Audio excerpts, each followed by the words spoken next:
Je parle au nom de ceux qui sont silencieux, confie Camille. Pour que l'opinion publique découvre la détresse et le calvaire qui secoue le monde paysan. Le 27 octobre 2017, son mari Augustin, son âme sœur depuis ses 15 ans, a mis fin à ses jours, dans leur exploitation porcine de la Somme. Il avait 31 ans, Camille, 24. Le système l'a tué. Un système qui étrangle les travailleurs de la terre. La vie à la ferme, Camille, la fille de la ville, l'a découverte aux côtés d'un mari passionné par son métier. Fils et petit-fils d'agriculteurs, prêt à tout donner pour honorer son héritage. Jusqu'à ce geste, fatal, de désespoir, qu'il a arraché aux siens. Dans son livre « Tu m'as laissé en vie », le cherche-midi, Camille raconte leur quotidien auprès de leurs bêtes et dans les champs, où ils produisent la nourriture destinée au bétail. Elle détaille surtout l'asphyxie administrative et financière dans laquelle ils se débattent le soir, après des journées de 18 heures de labeur. Nous, les agriculteurs, ne fixons pas le prix de ce que nous vendons. À cette période, le prix du porc s'est effondré à 1 euro le kg. Alors que le consommateur continue à payer sa viande au prix fort. Mais pas question de baisser les bras. Après un travail harassant, nous étions à quelques mois de sortir plus de 800 porcs. Exceptionnel pour notre exploitation. Il nous manquait un trimestre comptable pour réussir.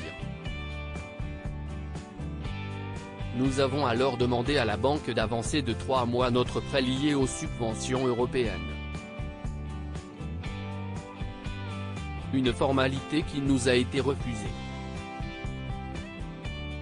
Camille riposte, elle sollicite un rendez-vous avec Emmanuel Maquet, le député de la 3e circonscription de la Somme, les Républicains. Il la reçoit le 23 octobre.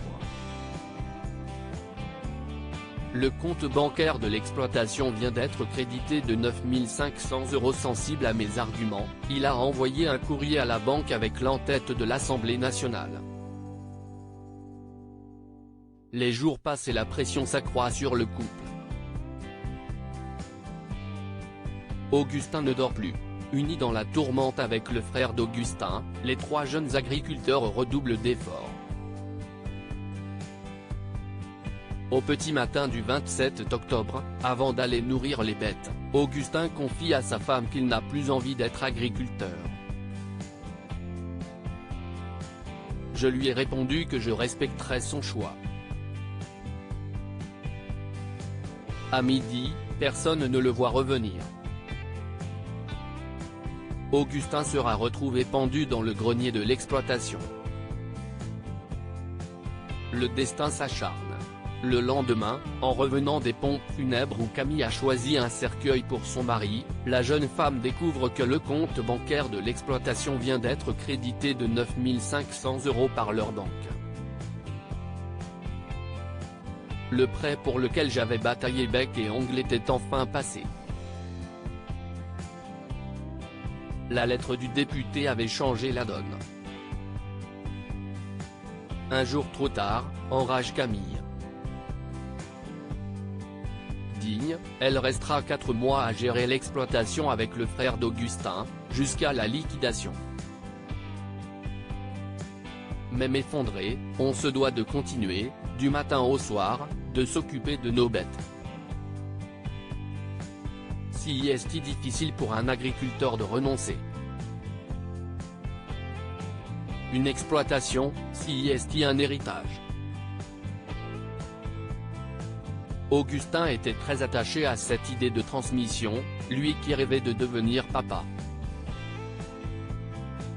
Augustin est avec moi à chaque battement de cœur. Le couple avait entamé un parcours de FIV à la suite de complications médicales.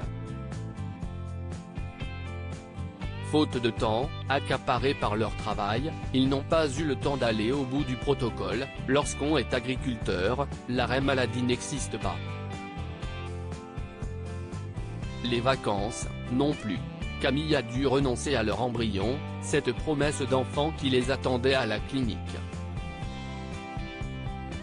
À présent que je suis veuve, la loi française ne m'autorise pas à tenter cette grossesse à laquelle nous aspirions tant. Un second deuil, déchirant, impossible. Augustin est avec moi à chaque battement de cœur. J'ai toujours près de moi, comme des talismans, ses dernières lettres d'amour et sa photo.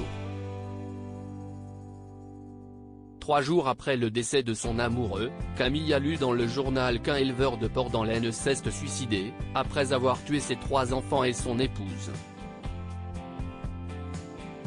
Augustin, lui, m'a laissé en vie. Si est-il pour lui que je dénonce ce système qui engraisse les profiteurs, au prix de la vie du monde paysan.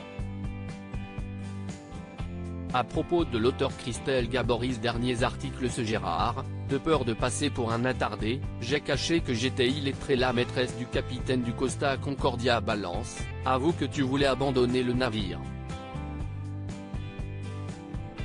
La plume de Sevan, grâce à Closer, nous allons pouvoir aider encore plus d'enfants hospitalisés.